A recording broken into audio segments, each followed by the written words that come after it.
Trump की सनक ने पूरे जियोपॉलिटिक्स में भूचाल ला दिया है। पहले वेनेजुएला पर अटैक, फिर ईरान पर हमले की धमकी और अब एक नए देश पर नजर।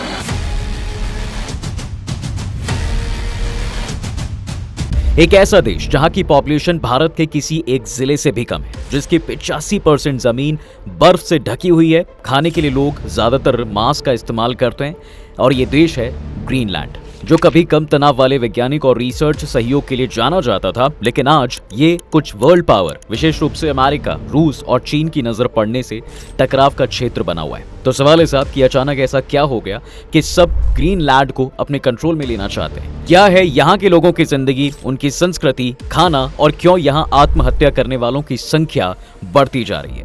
जानेंगे इन सभी सवालों के जवाब आज के इस वीडियो में।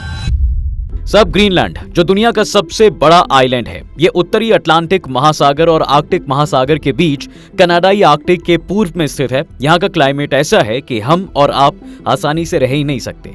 इसके उत्तर में साल के कुछ दिनों तक कंप्लीट अंधेरा रहता है, तो कुछ दिनों में आधी रात का सूर्य दिखाई देता है। इतना ही नहीं, जैसे जैसे हम उत्तर की ओर बढ़ते जाते हैं, अंधेरा और आधी रात को सूर्य दिखाई देने का समय बढ़ते जाता है। इस देश का क्षेत्रफल 21,75,600 वर्ग किलोमीटर का है। ये इतना बड़ा क्षेत्र है कि फ्रांस, ब्रिटेन, स्पेन, इटली और जर्मनी जैसे देशों को मिला दें तब भी उनसे बड़ा होगा। और इतना बड़ा क्षेत्र होने के बाद भी यहाँ की आबादी के बारे में सुनकर आप चौंक जाएंगे। ग्रीनलैंड में मात्र 56,542 लोग ही रहते हैं, क्योंकि इसका एक बड़ा हिस्सा दुनिया की दूसरी सबसे बड़ी आइस कैप से ढका हुआ है, जिसे ग्रीनलैंड आइस कैप कहा जाता है। इसके अलावा यहाँ का क्लाइमेट भी लिविंग फ्रेंडली नहीं है। आर्कटिक क्षेत्र में बसे होने की वजह से गर्मियों में औसत तापमान भी 10 डिग्री सेल्सियस से ऊपर नहीं जाता, जिससे यहाँ नॉर्मल जीवन जीना बहुत मुश्किल हो जाता है। इसलिए तो इतनी छोटी आबादी में भी सबसे ज्यादा 18,000 लोग नुआक शहर में रहते हैं, जिसको 1721 में डेनमार्क नॉर्वे के मिशनरी हांस एग्डे ने एक बस्ती के तौर पर डेवलप किया था, जो आज इस देश की राजधानी भी है, ताकि सभी जरूरत की चीजें आसानी से अवेलेबल हों। इसके अलावा पामुट, मानिटसोक और सिसिमुट जैसे शहरों में ज्यादा लोग रहते हैं, यानी 80% लोग शहरों में और 20% लोग बस्तियों में रहते हैं।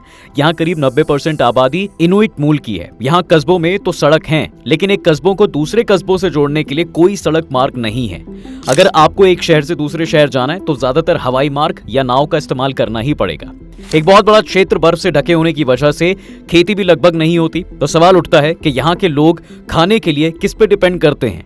दरअसल यहाँ खाना स्वाद से नहीं, कैलोरी से चुना जाता है। इसका मुख्य फूड होता है सील, वेल, मछली, रेंडियर और किवियाक। एक फर्मेंटेड डिश है जिसमें पक्षियों को सील की चमड़ी में महीनों रखा जाता है। सब्जियां और फल तो यहाँ लगभग लग्जरी आइटम ही मानी जाती है साहब। मतलब यहाँ की ठंड में जिंदा रहने के लिए डाइट हाई फैट और हाई प्रोटीन वाली होनी ही चाहिए। और यहाँ दिक्कत सिर्फ इतनी नहीं है, यहाँ के डिफिकल्ट क्लाइमेट की वजह से लोगों के पास काम भी लिमिटेड होते हैं। फिशिंग यहाँ का मुख्य पेशा है। ये सीधे तौर पर लगभग 2,500 लोगों को रोजगार प्रदान करता है, जबकि लगभग 3,000 लोग इनडायरेक्टली इससे जुड़े हुए हैं। इस देश की अर्थव्यवस्था भी इसी मछली के निर्यात और डेनिश सरकार से मिलने वाले फंड पर ज्यादा डिपेंड करती है। लेकिन पिछले कुछ सालों में वहाँ की सेल्फ गवर्नमेंट ने अलग अलग रोजगार पर फोकस भी किया है, जैसे कि पशुपालन, पर्यटन और अब माइनिंग्स वगैरह। इसके अलावा सरकार के लिए सबसे चैलेंजिंग टास्क है वहाँ की सुसाइड रेट पर कंट्रोल करना। डरावना है पर सच है। स्टैटिस्टिक्स ग्रीनलैंड के अनुसार ग्रीनलैंड में कुल मौतों का लगभग 8% आत्महत्या का कारण होता है, और इनमें से ज्यादातर युवा होते हैं, जिनकी उम्र तकरीबन 15 से 29 साल के बीच होती है। इन आत्महत्या के पीछे कोई एक कारण नहीं होता, जिनमें शराब की लत, डिप्रेशन, गरीबी, अपने जीवन साथी के साथ संघर्षपूर्ण संबंध वगैरह। गर्मियों के दिनों में तो सुसाइड रेट ज्यादा हो जाता है। इसके पीछे का कारण सूर्य की रोशनी को बताया जाता है ना चौंकाने वाली बात? लेकिन रिसर्चर यही बताते हैं कि गर्मियों के समय ग्रीनलैंड में लगातार दिन होता है, जिससे लोगों में इंसोम्निया यानी कि अनिद्रा की प्रॉब्लम हो जाती है। नतीजा, लोग डिप्रेशन के शिकार हो जाते हैं और फिर ऐसे स्टेप्स उठाते हैं जो उन्हें नहीं उठाने चाहिए। खैर, यहाँ की सेल्फ गवर्नमेंट के बारे में ब्रीफ दे देता हूँ, जिसको थोड़ी देर पहले आपने सुना भी था, ताकि कोई कंफ्यूजन ना हो। लंबे समय तक डेनिश साम्राज्य का इंटीग्रल पार्ट था और इसकी अर्थव्यवस्था एक ही चीज पर टिकी थी, मछली पालन और डेनमार्क से मिलने वाला पैसा। लेकिन किसी भी समाज के लिए साहब एक ही कमाई का जरिया सबसे बड़ा रिस्क होता है। इससे बाहर निकलने के लिए तकरीबन 1979 में होम रूल एक्ट को लागू किया गया, जिसके तहत ग्रीनलैंड शिक्षा, श्रम और सामाजिक नीतियां, पर्यावरण संरक्षण और भूमि उपयोग, हाइड्रो पावर, मछली पालन और शिकार, स्वास्थ्य सेवाएं, मीडिया जैसे कई और क्षेत्रों से जुड़े फैसले खुद ले सकता था। इसी को जनमत संग्रह के द्वारा 21 जून 2009 को ग्रीनलैंड सेल्फ गवर्नमेंट एक्ट बनाया गया। वापस से आते हैं अपनी मेन स्टोरी पर। तो सवाल है कि जब ग्रीनलैंड में रहना, काम करना इतना डिफिकल्ट है, तो फिर बड़े बड़े देश इसके पीछे क्यों पड़े हुए हैं? खासकर ट्रंप क्यों इसे खरीदना चाहता है? तो इसका कारण है ग्रीनलैंड का ज्योग्राफिकल लोकेशन। ये ऐसी जगह पर स्थित है जो अमेरिका और यूरोप के बीच ब्रिज का काम करता है। लेकिन इन देशों की नजर ग्रीनलैंड पर सिर्फ इसलिए नहीं है क्योंकि ये दो कॉन्टिनेंट को जोड़ने का काम कर रहा है, बल्कि दुनिया में हो रही ग्लोबल वार्मिंग ने इन ताकतवर देशों को आमने सामने कर दिया है।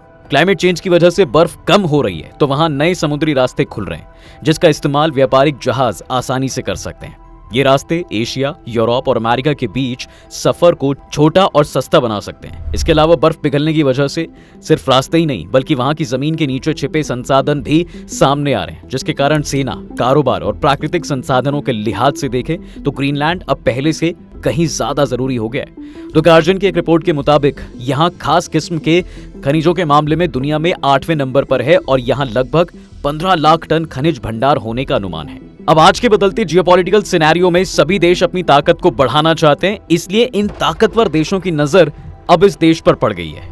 ट्रंप तो एक कदम आगे ही निकल गए हैं। जब यूरोपियन देशों ने ट्रंप के ग्रीनलैंड कैप्चर करने वाले बयान पर चेतावनी दी, तो इस भाई साहब ने अपना टैरिफ वॉर ही छेड़ दिया। उन्होंने इन देशों पर भी 10% का टैरिफ लगा दिया और अब फ्रांस को 200% तक टैरिफ लगाने की धमकी दे रहे हैं। हालांकि ये ग्रीनलैंड पर नहीं है। दरअसल साहब ट्रंप चाहते हैं कि फ्रांस उनके द्वारा बनाए गए बोर्ड ऑफ पीस में शामिल हो। अगर फ्रांसीसी प्रेसिडेंट मैक्रों ऐसा नहीं करते हैं तो वो फ्रांस में बने वाइन और शैंपेन पर यह टैरिफ लगा देंगे। भारत, चाइना, रूस वगैरह पर तो पहले ही लगा चुके थे, लेकिन अब तो अपने सहयोगियों को भी नहीं छोड़ रहे हैं। खैर, ये देश अब सिर्फ एक आइलैंड नहीं रह गया है, बल्कि धीरे धीरे वैश्विक राजनीति का अहम केंद्र बनता जा रहा है, जहां भविष्य में देशों के बीच टकराव और कंपटीशन दोनों बढ़ सकता है।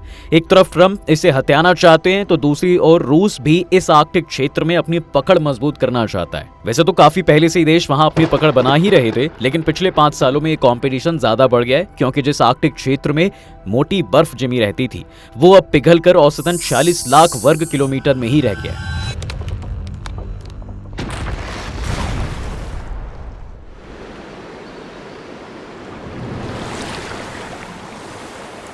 यहाँ 1981 से 2010 के औसत के मुकाबले 27% कम है, यानी लगभग अफ्रीकी देश लीबिया जितना बड़ा क्षेत्र ये पिघल चुका है। मतलब जिस जगह पर पहले सिर्फ आइस ब्रेकर जहाज ही जा पाते थे, उस क्षेत्र से अब आम व्यापारिक जहाज भी गुजरने लगे हैं। इन नए समुद्री रास्तों में सबसे अहम नॉर्दर्न सी रूट, उत्तरी समुद्री मार्ग है। ये रास्ता रूस के आर्कटिक तट से होते हुए यूरोप को एशिया से जोड़ता है, जिससे जहाजों का सफर काफी छोटा होता है। इसका नतीजा समय और ईंधन दोनों की बचत होती है। अब ये कितना इंपॉर्टेंट है आप इसे एक एग्जांपल से समझिए। जब साल 2025 में इस्तांबुल ब्रिज नाम का एक कंटेनर जहाज चीन से ब्रिटेन तक नॉर्दर्न सी रूट से गुजरा, तो सिर्फ 20 दिनों में अपने डेस्टिनेशन पर पहुंच गया था।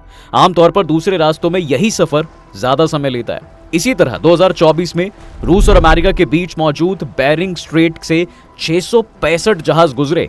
ये संख्या 2010 के मुकाबले कई गुना ज्यादा है। हालांकि खतरे अभी भी कंप्लीटली खत्म नहीं हुए हैं। कई बार गर्मियों में भी बर्फ अचानक जम जाती है और जहाज उसमें फंस जाते हैं। बिजनेस के लिए तो ये सभी देशों के लिए बहुत जरूरी तो है, लेकिन रूस के लिए तो सिक्योरिटी रीजन भी है। खासकर जब से फिनलैंड और स्वीडन नेटो में शामिल हुए हैं, इनके जुड़ने से नेटो सीधे रूस की उत्तरी सीमा के और करीब पहुंच गया है। इससे रूस की चिंता भी बढ़ गई है।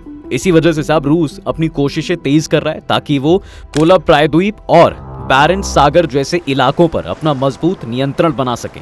रूस के लिए यह क्षेत्र कितना जरूरी है, इसको इस बात से भी समझा जा सकता है कि यूक्रेन के साथ युद्ध में होने के बावजूद इसने आर्कटिक में अपनी सैन्य मौजूदगी कमजोर नहीं होने दी। बाकी ये जानकारी आपको कैसी लगी कमेंट सेक्शन में जरूर बताइएगा। जाते जाते वीडियो को लाइक शेयर करना ना भूलें और चैनल को सब्सक्राइब जरूर कर दें।